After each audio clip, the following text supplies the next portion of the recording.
Data cleaning is definitely not the sexiest part of a data analyst role.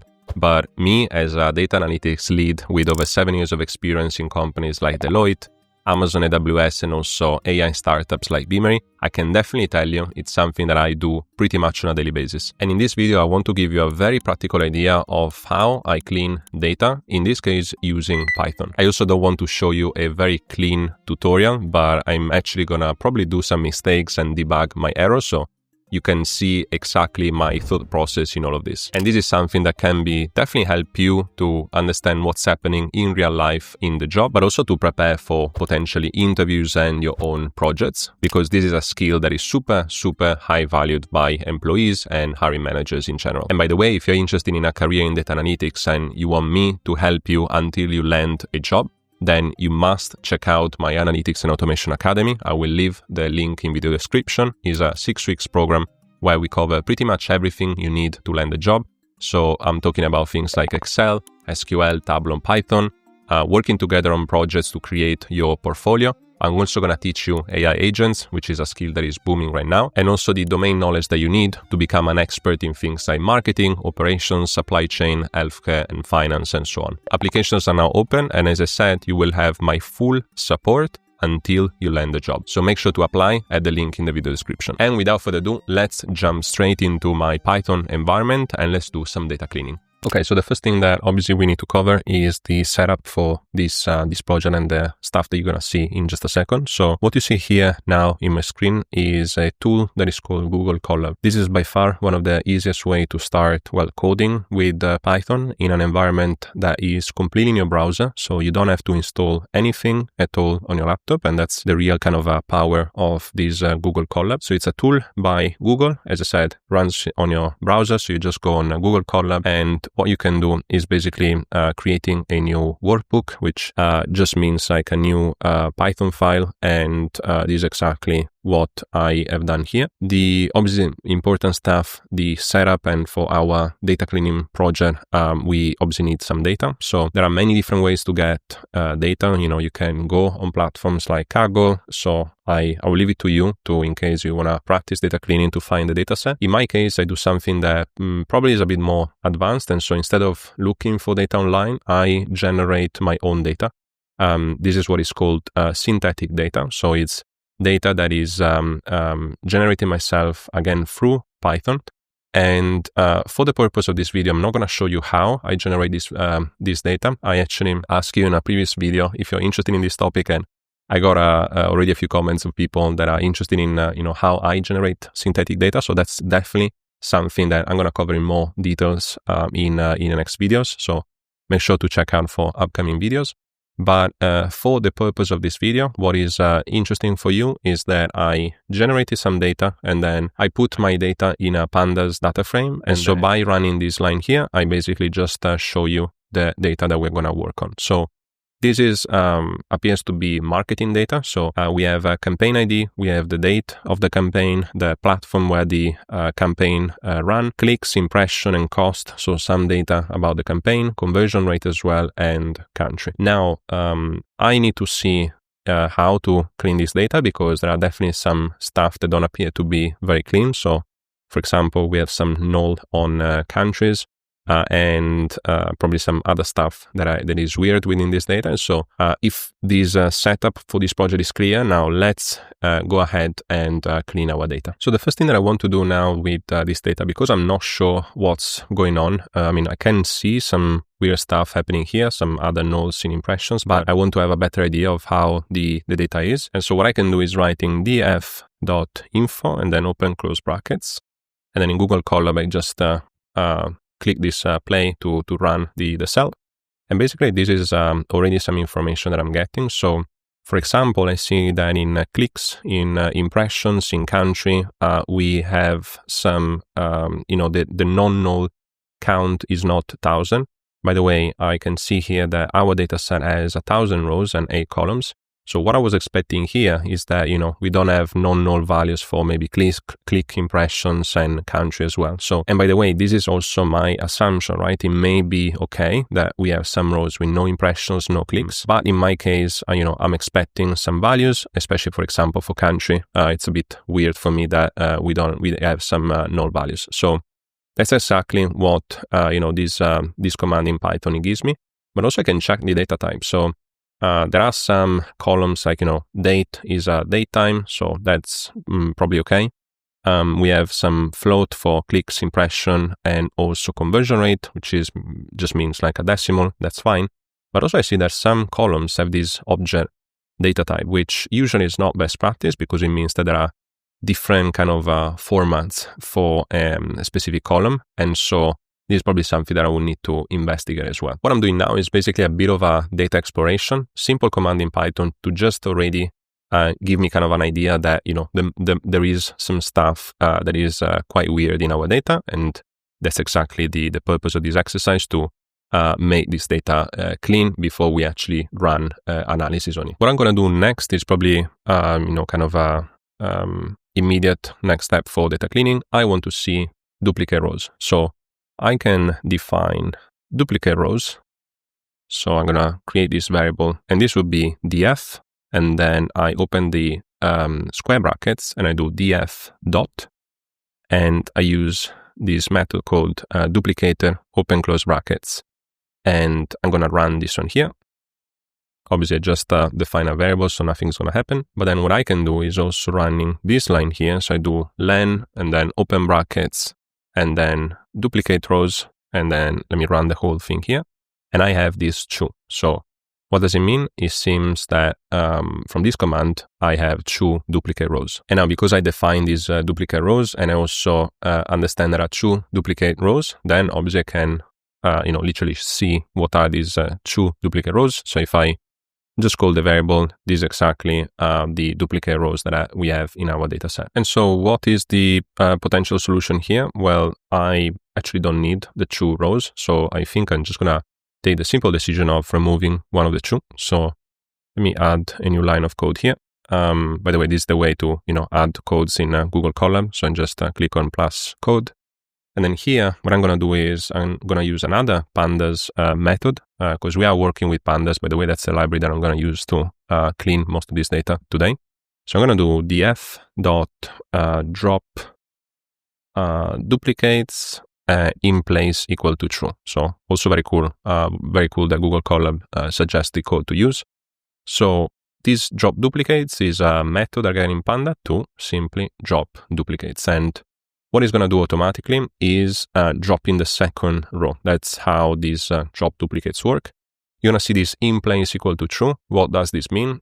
This simply means that I'm going to edit the original data frame that I created. So if I don't have this, if I do in place equal to false, this method will create a new data frame. Then in this case will be the kind of the clean version. And so I can keep the original version and then having a new one, which is the clean one.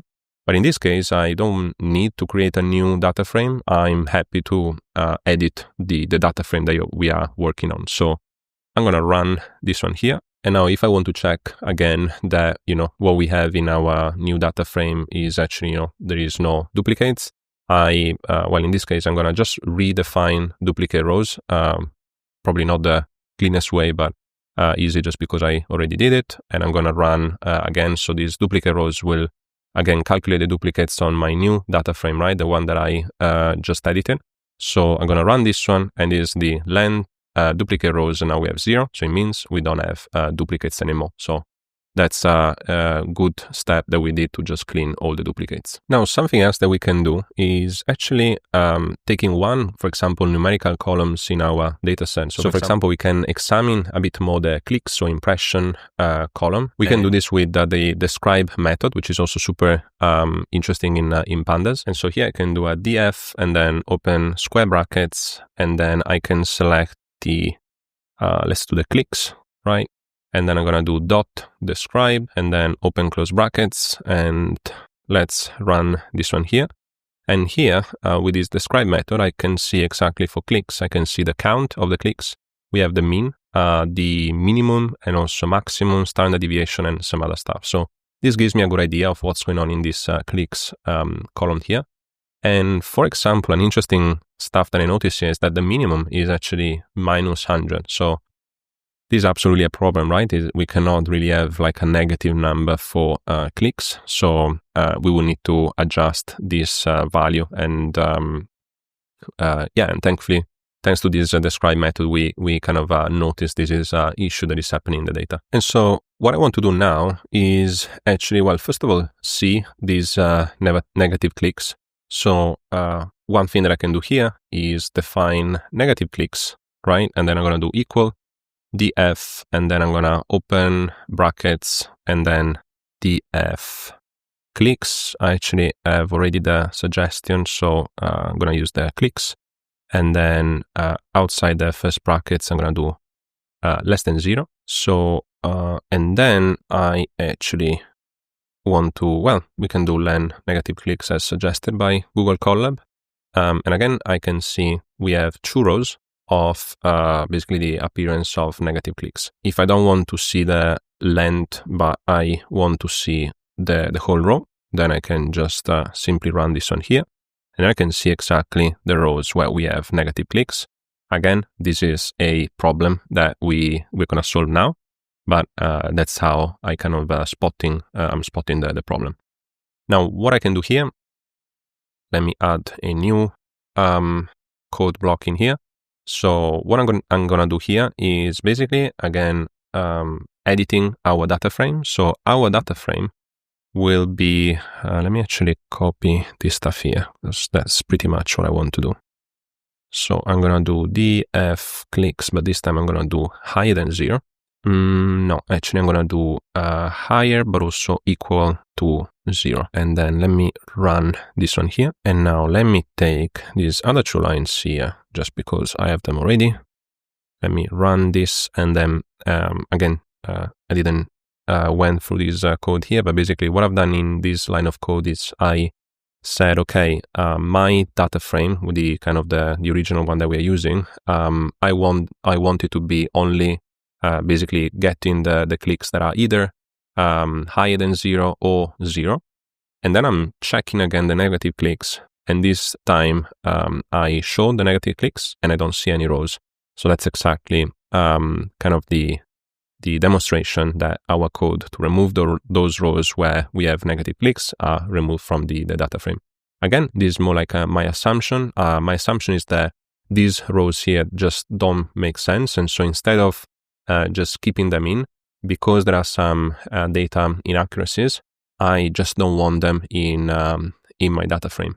Another approach here could be that, maybe we try to fix this value, see why we have negative clicks. So that's obviously a different approach. My approach is simply to remove those rows. Now, something else that I think is interesting to cover, that's a method that also can be used for basically dealing with missing numerical values. So if I scroll to the top, let me check where we did the describe, right? The info. So we've seen that there are quite a lot of rows where we have some null values, right, for clicks, impressions, country as well. So potentially, so we want to see, what we can do with these null values. Again, it can be something that it's okay to be, to have in your data. Clicks and impressions can be 0, so that's completely fine. But I also want to show you maybe a different method or assumption that I can make while using my data. So, for example, in case I think that clicks and impression is not possible for those columns to be null, then I might want to, instead of removing those rows completely, actually to fill up those blanks, those nulls values with a value, and maybe the value that I can use to fill up those missing values is the mean of the whole column. So let me show you exactly how to do it. So again, what am I doing here? We have some missing information. I want to put some information where information is missing. And the way to do it, I calculate the average of the whole column, and that average I'm going to put it in as the value instead of the missing one. So that's kind of the rationale. It's a technique, it's called mean autofill, and that's a technique to basically bring some value where data is missing without skewing that much your data. So how do we do this? Let me add a code here. So the first thing I want to define is the numerical columns. Let's do cols with none. Can define like this. Equal. And this one will be equal to 2 columns that I saw with nones, and which are clicks, and also impression, not conversion rate. I'm not interested in this one. So I'm going to do just these 2. And then now we're going to do 4, and then the column in, okay, let's do the autofill. For those columns in numerical columns with none, this is actually something that I don't need. What I actually need in here is I'm going to calculate the mean value. So mean value would be, df col dot mean, right? So that's correct. And then again, I'm going to just follow the suggestion of Google Colab. So df columns, and then we're going to use the fill na method in pandas. So we basically say, okay, we have to fill up those, null values. How do we fill those up? We are going to use the mean value that we just defined. And again, we're going to edit the data frame that we are working on with the in place equal to true. I'm getting kind of a warning. So that this is not an error, it's just like a warning. I'm not going through this, but it seems like a future version of pandas, some behaviors that will change. But I think now we should have these sorted.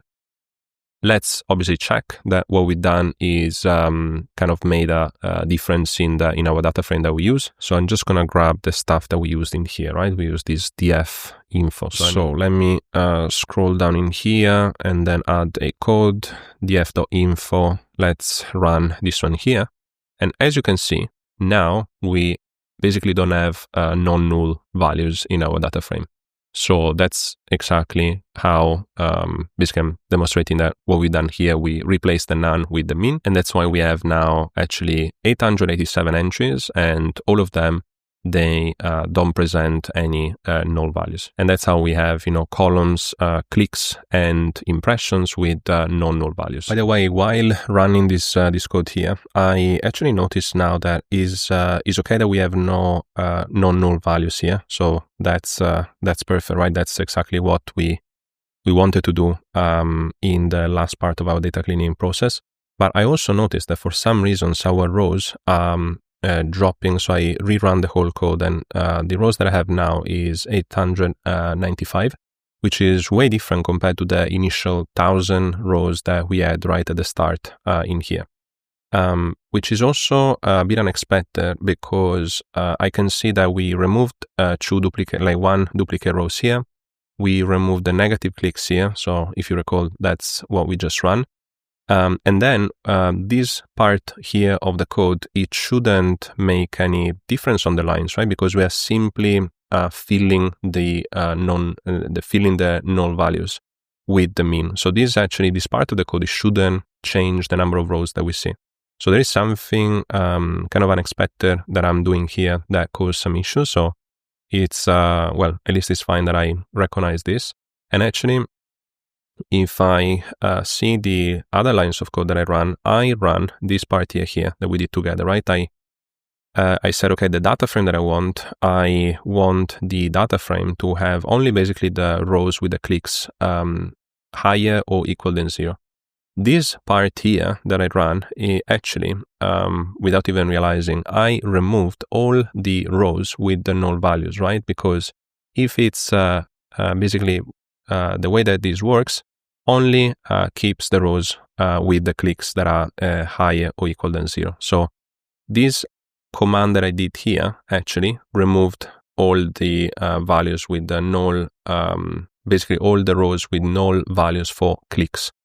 And this is why if I run the df info here, I already see that, most of these. So if I see the clicks, you see that I have 895 non-null, and we have 895. So this is okay. What I'm doing here, in this part of the code here, I'm also checking for impressions. So technically, what I've done is actually fill in the null values only for impressions, right? Because by running this part here, I already removed all the rows with the null values. So hopefully this is clear, but this is something that, something kind of that I noticed while running our data cleaning process. So super important that while, I guess the key message here is that super important that while you run your cleaning process, you maybe run this df.info just to make sure that, the data that you're changing and you're working with is kind of, what you expect, which was not the case here. But then I also understand why this is happening. Hopefully, again, this is giving you a bit of a tutorial that is not, all clean and working fine. I can also understand, some mistakes that I'm making, and I'm trying to understand why these mistakes are happening so that I can obviously correct in the code. Now, the last thing that I want to do here is actually showing you how to work with the data types, which is another flaw or like data quality issues that we've seen. So if you see cost, right, the cost is an object. Why is an object? So if I scroll up to our initial data, you see that the cost is not really a float or a number here. It's basically a kind of a combination of a $sign and then kind of the actual cost. This might be a problem when we work with numerical function and, we perform numerical operations in this column. So what I want here is making sure that the cost is a numerical field and not a object. So let me show you how to clean up the data type in this case. So I'm going to click on here. I'm going to add another piece of code, a block of code that we're going to use in here. And so in here, I'm going to basically redefine the column cost, right? So I'm going to do df cost, and then I'm going to do df, and then I'm going to select the cost column. And now for the next part of this code, I really need to make sure that we treat the cost as type string, because I'm going to perform some kind of a string operation. So I basically, in this part of the code, I'm going to make sure that our cost, we treat it first of all as a string. By the way, I miss the parentheses here. And then now that we are treating it as a string, I'm going to do string dot replace. I'm going to open the brackets, and then I want to replace the $sign basically with nothing. So that's how I would do this. And then comma, I'm going to use the regex false and then s type float. So basically I'm going to replace the $sign with nothing. So I'm going to basically remove it. And then the result of this will be a float. So then I'm going to do another line, and I basically want to check again, pretty much the stuff that I see here. So I'm going to grab this one and put it here. And then let me run this one. And the result of this one, what I care about is this cost column that now is a float. If I want to see what's the actual result of this, let me do a code here. I'm going to print our df. So I'm going to just show up our df. And now you see that this cost is not anymore with $sign. So we remove the $sign, which may cause problems in our analysis. But also I make sure that this is all the time a float. So kind of a numerical value with decimals. And that's pretty much what I wanted to show you in this video about data cleaning. I will make available this file to you so that you can actually play back the steps that we do together. But also, I'm going to give you some hints now on other things that might be problematic and maybe you want to, use as an exercise for you kind of as a next step. So for example, I see the date is a datetime data type. So this might not be what we want. Maybe we don't want the date time, but just the date, because we don't have a time in here. So that may be something that, you want to have a consistent format. And so you may want to change it. Also, as a spoiler alert, the conversion rate sometimes is higher than 0. which is not something that I would expect for the conversion rate. So that's probably something that also you may want to check and possibly clean. And also there are some categorical values missing in the country column. So that's again something that you may want to check out. By the way, I rerun this whole piece of code multiple times. So if you see some values that are not fully aligned with what I showed you just now, just because I'm working on the same data frame, probably the best practice here, I told you that I'm using the in place equal to true. Probably the best practice when you kind of do this type of exercise, you want to keep the original version of the data frame as is, and then create a new data frame that is the clean version so that also you can compare the two. So that's maybe a suggestion for you when you do this type of exercise, but hopefully this was useful so far. And there you have it, a simple walkthrough of how I clean my data with Python. As I said, you can use the same thought process and maybe even scripts to clean your data that can be useful for your own projects in your own time, but definitely also helpful in case you want to apply all of this knowledge in a real workplace. As I said, if you are interested in all of this and you really want to learn more about data analytics in general, definitely check my new Analytics and Automation Academy. It's a 6-week program where I'm going to follow you on a one-to-one basis until you land the job. So if you're interested, make sure to apply and check it out at the link in video description. I will also leave here in the screen another video that I made on data cleaning, but this time using SQL, which is another super important skill set if you want to become a data analyst. And make sure to like this video and subscribe to my channel if you feel like I can help you even further in the next videos. And well, enjoy the rest of your day. Ciao for now and see you in the next one.